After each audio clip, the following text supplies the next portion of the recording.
Louvado seja Deus, estes despretensiosos comentários sobre o Apocalipse de Jesus segundo São João têm tido uma repercussão impressionante na massa do povo. De modo que, deixando aí meu agradecimento, vamos ao livro das profecias finais.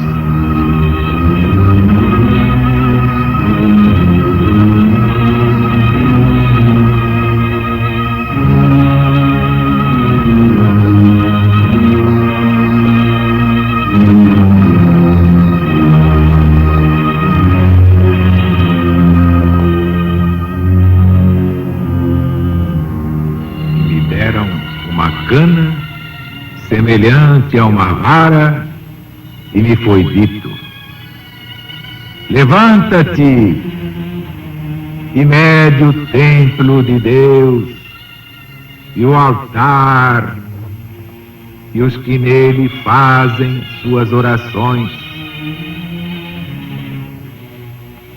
Mas o átrio está fora do templo, deixa-o de fora e não o meças não,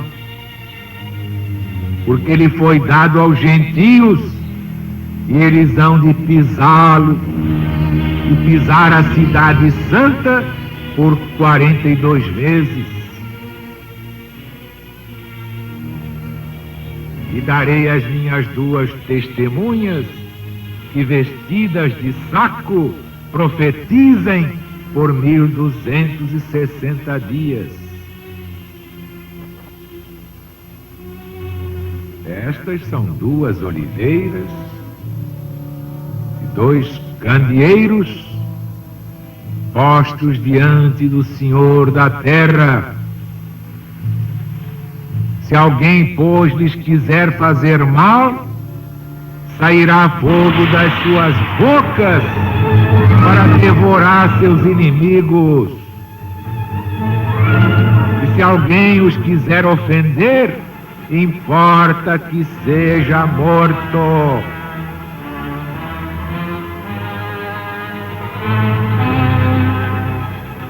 Eles têm poder de fechar o céu para que não chova pelo tempo que durar a sua profecia. E tem poder sobre as águas para as converter em sangue, e de ferir a terra com todo gênero de pragas, todas as vezes que o quiserem.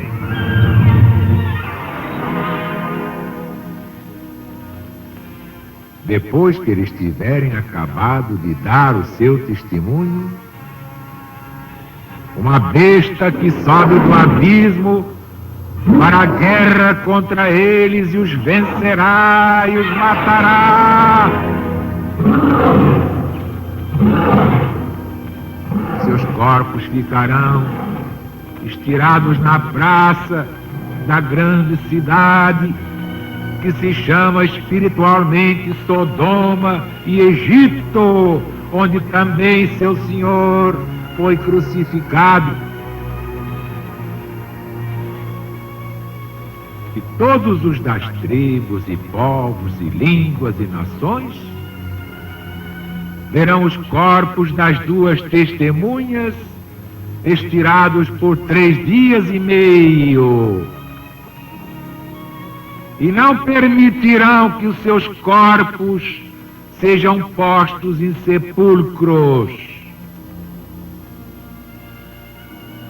E os habitantes do mundo se alegrarão sobre eles e farão festas, e mandarão presentes uns aos outros, porque esses 2 profetas tinham atormentado os que habitam sobre a terra. Mas depois de 3 dias e meio, o Espírito de vida entrou neles da parte de Deus, e eles se levantaram sobre seus pés, e daqueles que os viram se apoderou um grande pavor. e ouviram uma grande voz do céu que lhes dizia: subi para cá! E subiram ao céu numa nuvem, e os inimigos deles os viram subir. E naquela hora sobreveio um grande terremoto, e caiu a 10ª parte da cidade.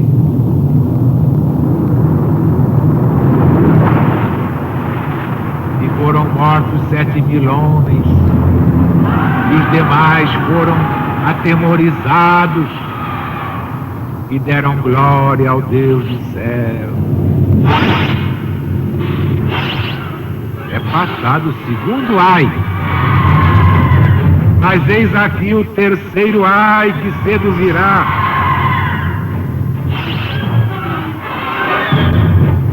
O 7º anjo tocou a sua trombeta, e se ouviram no céu grandes vozes que diziam: o reino da terra passou a ser de nosso Deus e do Cristo, e ele reinará pelos séculos dos séculos. Amém.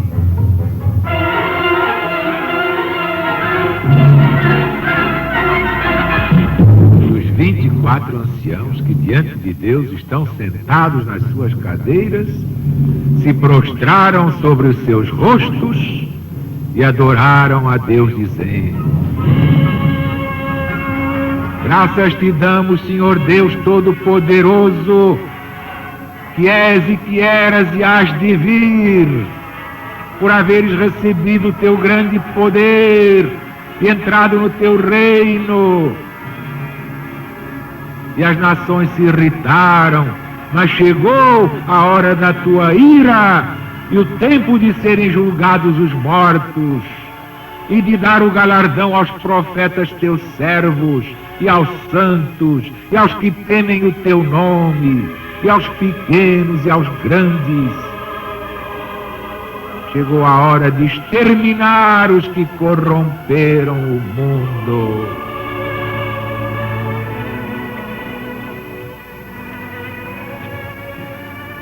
Então foi aberto no céu o templo de Deus, e apareceu a arca do seu testamento no seu templo, e sobrevieram relâmpagos e vozes, e um terremoto,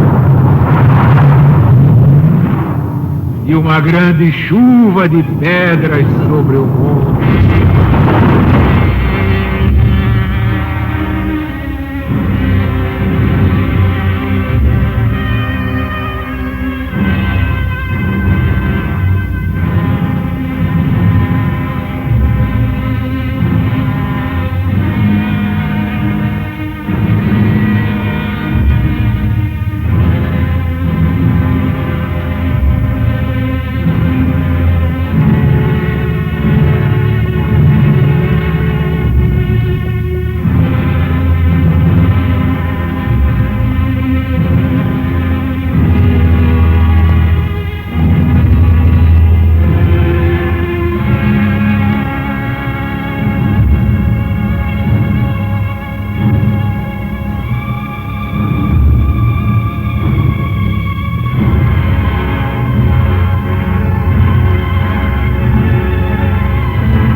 meus irmãos,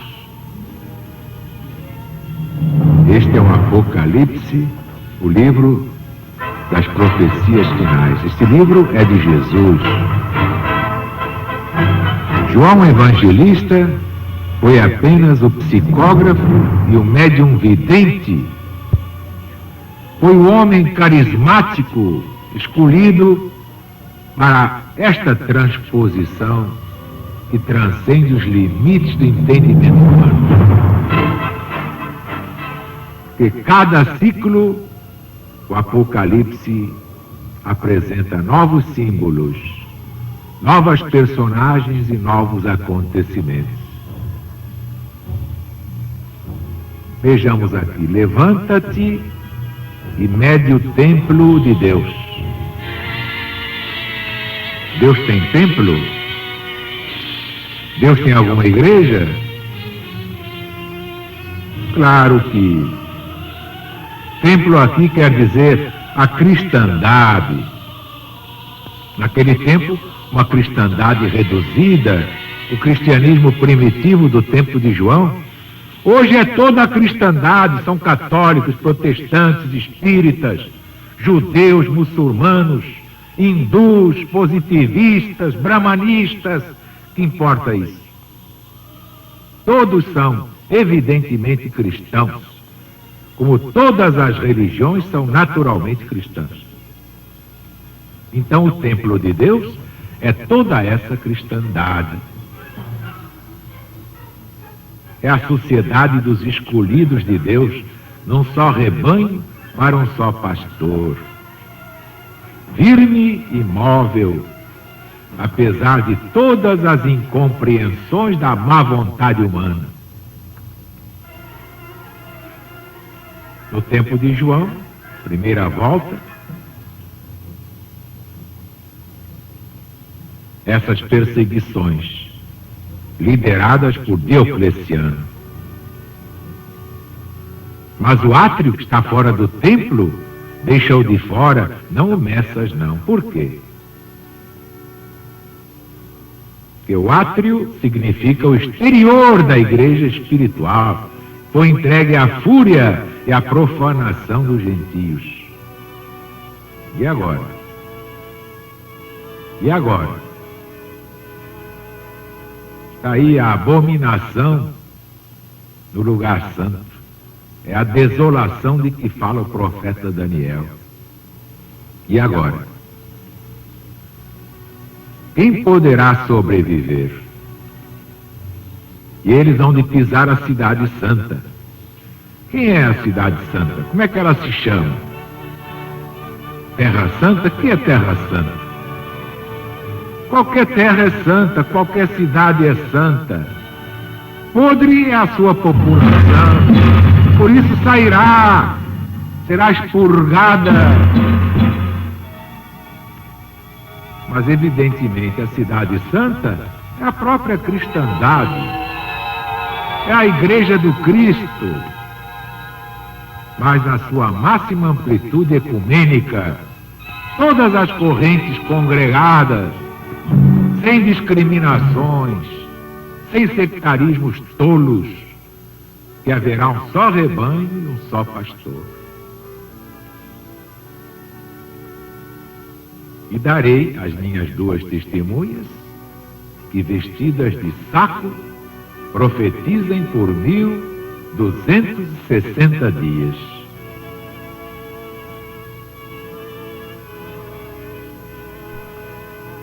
A cidade santa pisada por 42 meses. São 3 anos e meio, significados também pelo número de 1260 dias, vem a dar esses 42 meses, como vemos no versículo 3. Claro, dando 30 dias a cada mês, segundo o antigo modo de contar. Ora, 3 anos e meio durou a perseguição de Diocleciano contra os cristãos. Isso vem de 23 de fevereiro de 303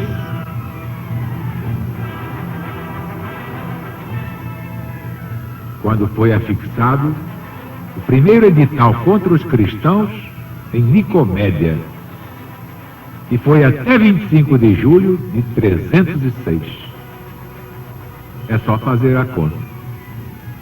Que aí começou a imperar Constantino, e logo passou uma lei a favor dos cristãos, como vemos em Lactâncio, no livro De Mortibus Persecutorum.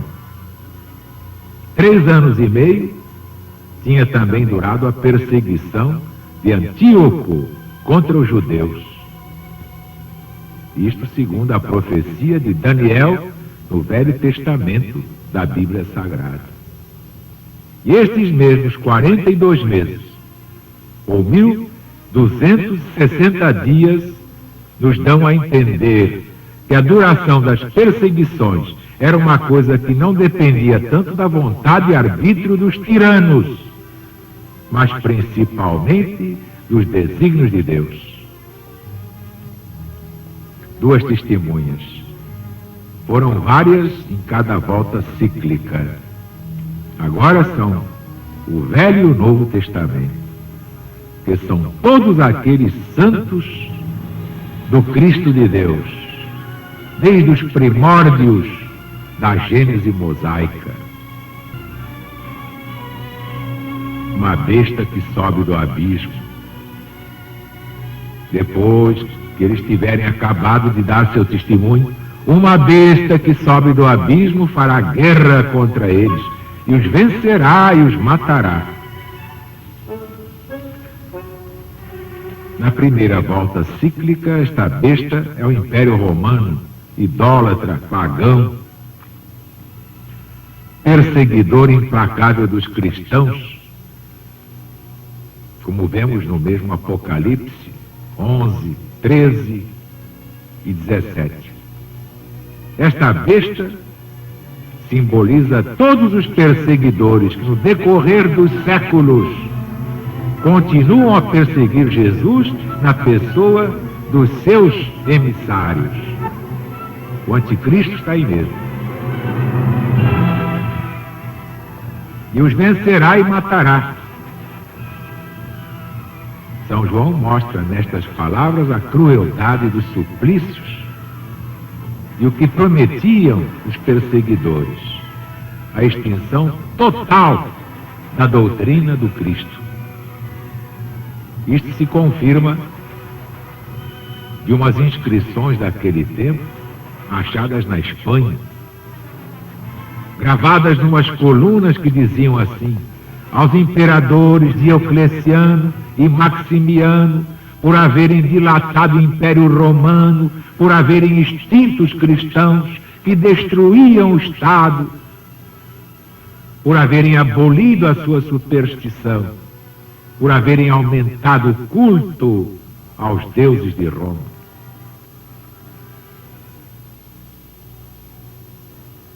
E ali adiante, e os seus corpos ficarão estirados na praça da grande cidade, que se chama espiritualmente Sodoma e Egito, onde também o Senhor deles, dos 2 profetas, foi crucificado.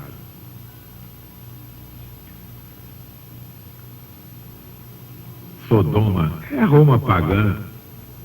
Ela se chama espiritualmente Sodoma por causa das suas torpezas abomináveis. Também se chama Egito por causa das suas superstições.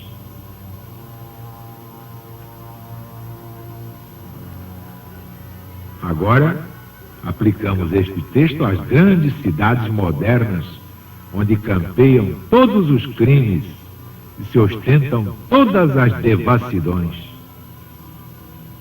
Hoje é chique ser devasso, quanto mais cretino, melhor. E a mulher também, quanto mais sem vergonha, melhor. Mas não para Deus. Aí a casa cai e vai haver muita lágrima de sangue. Sodoma e Egito, onde também o Senhor deles foi crucificado, tomando a grande cidade na significação de Roma, com seu império, verifica-se ao pé da letra que nela foi crucificado Jesus, crucificado por ordem de um magistrado romano chamado Pilatos, um covarde que se limitou a lavar as mãos na bacia e achava que com isso estava inocentado. Está rolando até hoje aí, apanhando. Ele, Herodes e outros palhaços daquele tempo. Verificamos também que essa mesma Roma que tinha crucificado Jesus em pessoa, o crucifica até hoje nos seus discípulos. Mas é o desespero de Satanás, sabendo que lhe resta pouco tempo. E não permitirão que os seus corpos sejam sepultados. Esta impiedade, esta desumanidade, é particularmente notada nas perseguições de Diocleciano, como entre outras mostram as obras dos mártires, as memórias, as atas. E ouviram uma grande voz do céu que lhes dizia: subi para cá. Esta é a grande vitória da igreja cristã. É a grande vitória do rebanho único, da cristandade do Cristo. Isto veio através de Constantino, que aí começou a virar tudo. E agora? Isso foi na primeira volta cíclica. E agora? E naquela hora sobreveio um grande terremoto. Por esse terremoto, designa São João, o abalo, a inquietação de todo o Império Romano pelas guerras que então se levantavam entre os imperadores Maximiano, Maxêncio, Galério, Constantino, Maximino, Severo. Terremoto começou aí. Eles não se entendiam mais.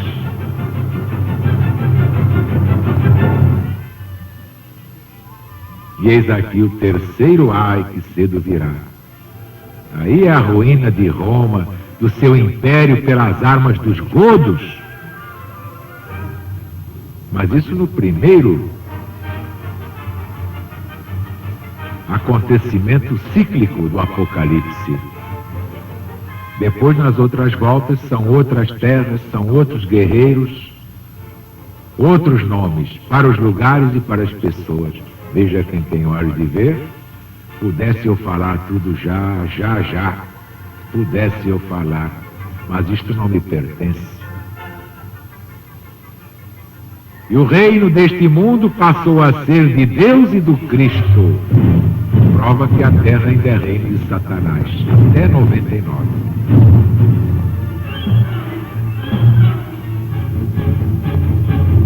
Mas também depois, pois é, o reino deste mundo vai passar a ser do Cristo. Aí Jesus dirá: agora meu reino é deste mundo. Mas pouco falta, graças a Deus. E vem o tempo de serem julgados os mortos. O evangelista, profeta, junta o juízo final do mundo com o que estava para ser executado sobre Roma. Isso também Jesus fez. Juntou o juízo final com a ruína de Jerusalém, para lembrar a humanidade o que vem ali, na voragem dos ciclos múltiplos. Cada morte é um juízo parcial. É a lei universal da reencarnação.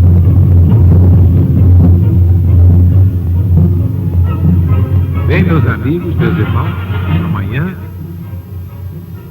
voltaremos com o Apocalipse de Jesus segundo São João.